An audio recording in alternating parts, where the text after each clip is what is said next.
கிறிஸ்துவில் பிரியமானவர்களே, ஆண்டவராக இயேசு கிறிஸ்துவின் நாமத்திலே உங்கள் யாவரையும் வாழ்த்தி ஆசிர்வதிக்கிறேன். இந்த நாளுக்கு என்று தேவன் நமக்கு அருளி இருக்கும் ஜீவ வார்த்தை லூக்கா எழுதின சுவிசேஷம் 5ஆம் அதிகாரம் 9வது வசனத்தில் இருக்கிறது. அவர்கள் திரளான மீன்களை பிடித்தது நிமித்தம் அவனுக்கும் அவனோட கூட இருந்த யாவருக்கும் பிரமிப்புண்டானபடியினால் அப்படி சொன்னான். என கேட்கிற தேவனுடைய பிள்ளைகளே, இந்த நாள் தேவன் உங்கள் வாழ்க்கையில் உங்களுடைய தோல்விகளை ஜெயமாக மாற்றும் ஒரு நாளாக இருக்கிறது. திரளான நன்மைகளை உங்களுக்காக தேவன் அகப்பட பண்ணும் ஒரு நாள் இந்த நாள். ஆண்டவராக இயேசு கிறிஸ்து பேதுருவை 2வது முறையாக சந்திக்கும் ஒரு சம்பவம் தான் இங்கே எழுதப்பட்டிருக்கிறது. யோவான் 1ஆம் அதிகாரம் 41 மற்றும் 42 ஆகிய வசனங்களை கவனிக்கும் பொழுது, அங்கே சீமோன் என்னும் இந்த பேதுரு முதல் முறையாக இயேசுவை சந்திக்கிறான்.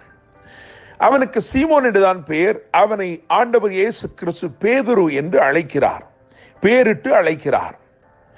ஆனாலும் மேசியாவை கண்டோம் என்று சொல்லி அவனை இயேசுவிடத்தில் கொண்டு வந்தார்கள். மேசியா என்றால் அனாயிண்டட் ஒன், கிரைஸ்ட் என்ற அர்த்தம், கிறிஸ்து என்ற அர்த்தம், அபிஷேகம் பண்ணப்பட்டவர் என்ற அர்த்தம்.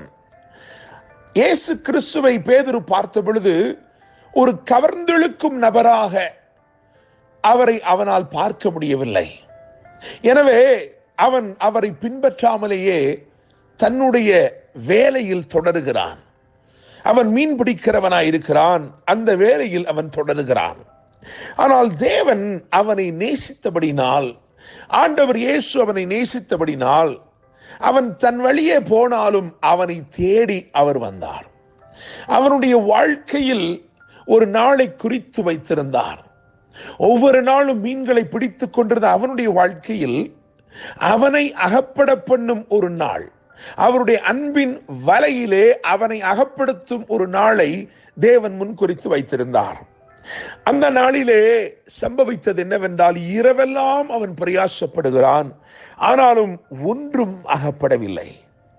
இரவு முழுவதும் அவனுடைய பிரயாசங்கள் எல்லாம் தோல்வியும் வருத்தமுமாயிருந்தது. அவனுடைய சிந்தனை அவனை நடத்தின எல்லா ஆழங்களுக்குள்ளும் அவன் சென்று பார்த்து விட்டான். அவனுக்கு வெறுமையே மிஞ்சி இருந்தது. அவன் மிகுந்த வேதனையோடு விசனத்தோடு வலைகளை அலசி கொண்டிருந்தான். அவன் படவுகளை ஒதுக்கி வலைகளை அலசி கொண்டிருந்த பொழுது, காலையில் சூரியன் உதித்து வருவது போல் ஆண்டவர் இயேசு கிறிஸ்து அவன் இருக்கும் இடத்திலே அவனை தேடி வந்தார். அவன் எங்கே தோற்று போய் நின்றானோ, எங்கே வெறுமையாய் நின்றானோ, எங்கே தனிமையாய் நின்று கொண்டிருந்தானோ, அங்கே அவனை அவர் தேடி வந்தார். என்னை கேட்டுக்கொண்டிருக்கிற தேவனுடைய பிள்ளைகளே, ஒருவேளை நீங்களும் தோல்விகளோடு கூட காணப்படலாம், தனிமையிலே புலம்பிக் கொண்டிருக்கலாம், வெறுமையோடு நின்று கொண்டிருக்கலாம். உங்களை இயேசு தேடி வருகிறார். ஒருவேளை இயேசு கிறிஸ்து உங்களுக்கு ஒரு கவர்ந்தெழுக்கும் நபராய் தோன்றவில்லை என்றாலும், இன்றைக்கு அவர் உங்களை தேடி வருகிறார். நீங்கள் அவரை வெறுத்தாலும் அவர் உங்களை நேசிக்கிறவராய் இருக்கிறார். அவர் உங்களை தேடி வருகிறவராய் இருக்கிறார். பேதுருடைய வாழ்க்கையிலே அன்றைக்கு கூட்டாளிகளும் இருக்கிறார்கள், கூலியாட்களும் இருக்கிறார்கள். கூட்டாளிகள் பொறுத்துக் கொள்வார்கள், கூலியாட்களுக்கு பணம் கொடுத்தே ஆக வேண்டும். அப்படி பணம் கொடுக்கிறார் என்றால் அவனுக்கு அது நஷ்டத்தின் கணக்கில் எழுதப்படும். ஆயினும் பேதுரு நஷ்டம் அடைவதை இயேசு அனுமதிக்கவில்லை. இயேசு அவனுடைய வாழ்க்கையிலே குறுக்கிட்டார். அன்றைக்கு அந்த இடத்தில் வந்து அவனுடைய படகை கேட்டு வாங்கி, தோற்று போன ஒருவனுடைய படகை கேட்டு வாங்கி அந்த வெறும் படகை நிரப்பும்படிக்கு அதிலே ஏறி பிரசங்கம் பண்ண ஆரம்பித்தார். என கேட்கிற தேவனுடைய பிள்ளைகளே, ஆண்டவராகிய இயேசு மாத்திரமே அவர் வெறுமையானவைகளை நிரப்புகிறவரும் வெறுமையானவைகளை பயன்படுத்துகிறவருமாயிருக்கிறார். அவர் ஏறி நின்றது ஒரு தோற்று போன வெறுமையான ஒரு படகு. அந்த படகு பேதுருவுக்கு கை கொடுக்கவில்லை. ஆனால் இயேசு அதில் ஏறி நின்று பிரசங்கம் பண்ணினார். இயேசு பிரசங்கம் பண்ணி முடித்த பிறகு அவனை ஆழத்திற்கு தள்ளிக்கொண்டு போய் வலைகளை போடு என்று சொன்னார். அவன் ஒரு வலையை போட்டான். ஆண்டவரே, இரவெல்லாம் பிரயாசப்பட்டோம், இங்கே ஒன்றும் இல்லை என்று பாரும் என்று சொல்லும் அளவிற்கு ஒரே ஒரு வலையை தான் போட்டான். அவரோ வலைகளை போடுங்கள் என்று சொன்னார். அவனோ ஒரே ஒரு வலையை போட்டான். ஆனால் ஆச்சரியமாயிருந்தது, ஒரே வலையிலே 2 படகுகளும் அமிழத்தக்க மீன்கள் கிடைத்தது. அப்படிப்பட்ட மீன்கள் வேண்டுமென்றால் அங்கே பல வலைகள் பயன்படுத்த வேண்டும். ஒரு படவை நிரப்ப வேண்டும் என்றால் 3 வலைகள் தேவைப்படும்.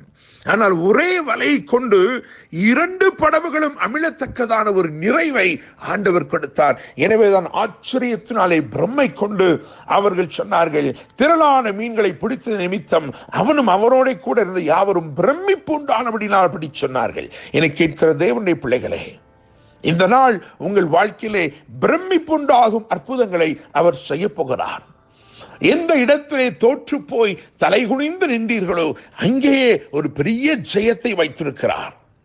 நீங்கள் அறியாத ஆழங்களுக்குள் உங்களை நடத்தி அற்புத நிறைவினாலே உங்கள் படவை நிறைத்து இன்று உங்களை ஆச்சரியமாய் வழிநடத்தப் போகிறார். இன்று உங்களை அவர் ஆசீர்வதிக்கப் போகிறார். உங்களை மகிழ்ச்சியாக்கப் போகிறார். என்னை கேட்கும் தேவனுடைய பிள்ளைகளே, நாம் வாசித்த வசனத்தை கவனியுங்கள். அவர்கள் திரளான மீன்களை பிடித்தது நிமித்தம் அவனுக்கும் அவனோட கூட இருந்து யாவருக்கும் பிரமிப்புண்டானபடினால் அப்படி சொன்னார். இன்று உங்கள் வாழ்க்கையிலும் பிரமிப்புண்டாகும் அற்புதங்களை செய்து உங்களை ஆசீர்வதித்து வாழ வைப்பாராக. என்றும் அன்புடன் pastor Daniel Moses. God bless you.